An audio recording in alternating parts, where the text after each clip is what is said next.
Welcome to भाई की बढ़ाई सब्सक्राइबर, और जिन्होंने नहीं किया वो कर दो। चलो मैं अपने प्रवचन को दोबारा शुरू करता हूँ। आशा करता हूँ कि तुम्हारे पास पहले से ही पेन, पेज और पॉपकॉर्न होंगे। The 3 P's which are necessary to enjoy a BKP video. दोस्तों 1970-71 में इंडिया की GDP में सबसे ज्यादा हिस्सा था प्राइमरी सेक्टर का, और सेकेंडरी और टर्शरी सेक्टर की GDP ऑलमोस्ट बराबर थी।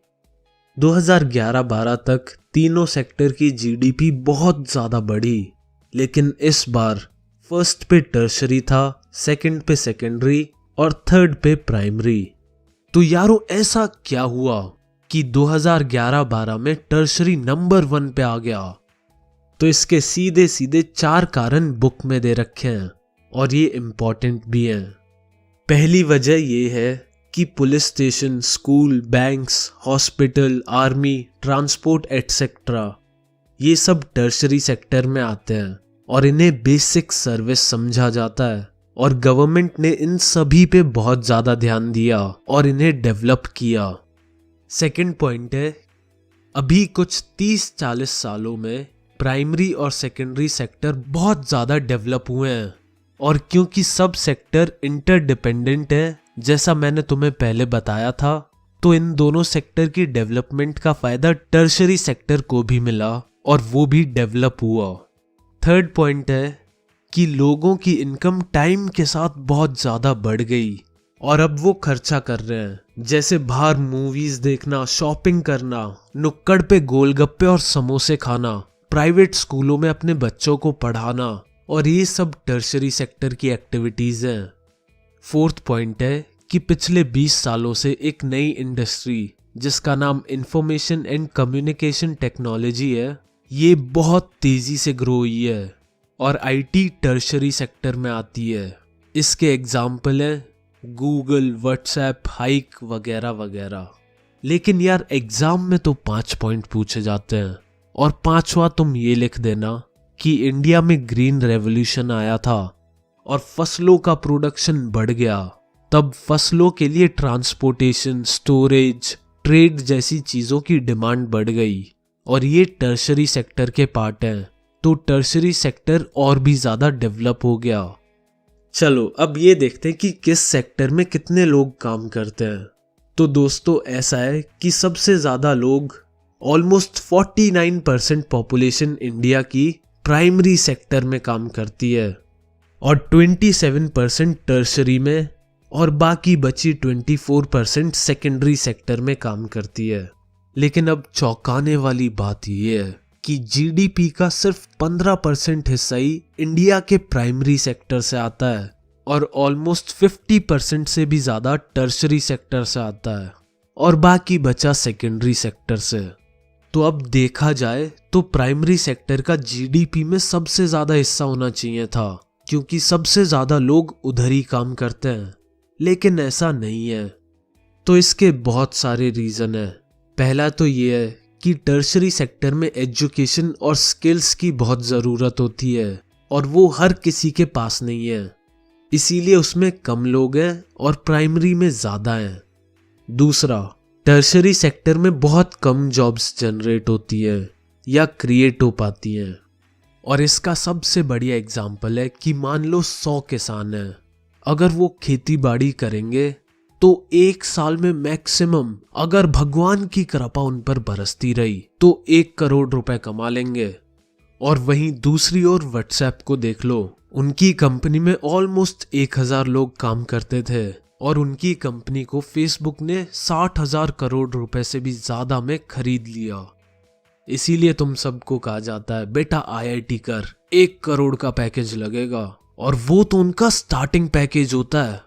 और दूसरी तरफ एक किसान है जिसकी पूरी लाइफ की कमाई भी 1 करोड़ नहीं होती। अगर तुम्हें याद हो तो 9th में हमने डिस्गाइज्ड एम्प्लॉयमेंट के बारे में पढ़ा था।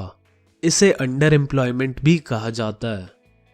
चलो जो भूल गए उन्हें याद दिला देता हूँ। अंडर एम्प्लॉयमेंट में ऐसा होता है, मान लो एक खेत पे सिर्फ 5 लोगों की जरूरत है पर वहां 8 लोग काम कर रहे हैं, तो इसे अंडर एम्प्लॉयमेंट कहते हैं। इसमें लेबर्स का एफर्ट डिवाइड हो जाता है। ये मेनली हमें प्राइमरी सेक्टर में ही देखने को मिलता है। और अगर हम अपनी गवर्नमेंट की माने तो इंडिया में लाखों लोग ऐसे ही फालतू में खेतों में काम कर रहे हैं, जबकि उनकी वहां पे जरूरत भी नहीं है। वैसे टर्शरी सेक्टर में भी अंडर एम्प्लॉयमेंट देखने को मिल जाता है, पर वो उस लेवल पे नहीं है जितना प्राइमरी सेक्टर में है। एग्जाम्पल के तौर पे मान लो तुम्हारी कॉलोनी में एक बार्बर की जरूरत है, पर अगर वहां 2 बार्बर काम करने लग जाएंगे तो उन्हीं का नुकसान होगा, क्योंकि लोग तो लिमिटेड ही आएंगे, चाहे 1 बार्बर हो या 10 बार्बर।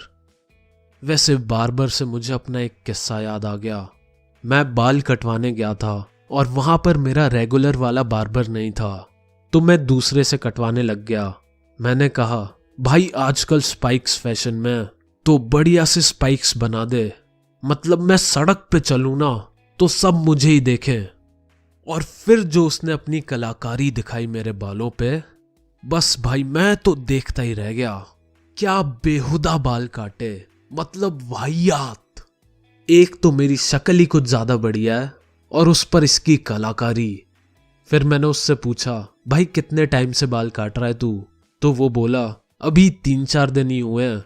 मैंने कहा, सुन भाई एक काम कर, तू मुझे गंजा ही कर दे, ऐसी हालत में मैं ये दुकान छोड़ के नहीं जा सकता। कुछ भी कहो, मेरी एक इच्छा तो पूरी हो गई।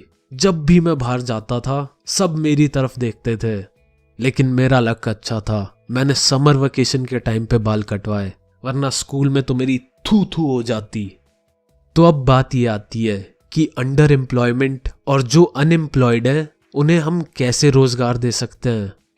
तो पहला तरीका है, जो स्मॉल फार्मर्स हैं उन्हें चीप एग्रीकल्चर लोन देके गवर्नमेंट एम्प्लॉयमेंट क्रिएट कर सकती है, क्योंकि पहले वो साल में 1 क्रॉप उगाते थे, अब वो लोन के पैसों से ट्यूबवेल, फर्टिलाइजर एक्सेट्रा लेके साल में 2-3 क्रॉप उगा पाएंगे और पूरे साल एम्प्लॉयड रहेंगे।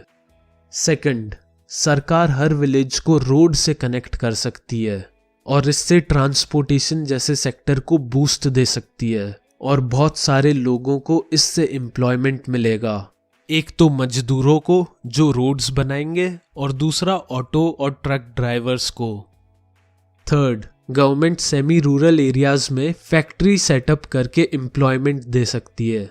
जैसे मान लो एक एरिया में बहुत सारे गन्ने या शुगर केन कह लो, वो उगाए जाते हैं और शुगर या चीनी इन्हीं से बनती है, तो वहां गवर्नमेंट एक शुगर मिल सेटअप कर सकती है और लोगों को एम्प्लॉयमेंट दे सकती है, और इससे फार्मर्स के लिए भी अपनी क्रॉप्स बेचना इजी हो जाएगा।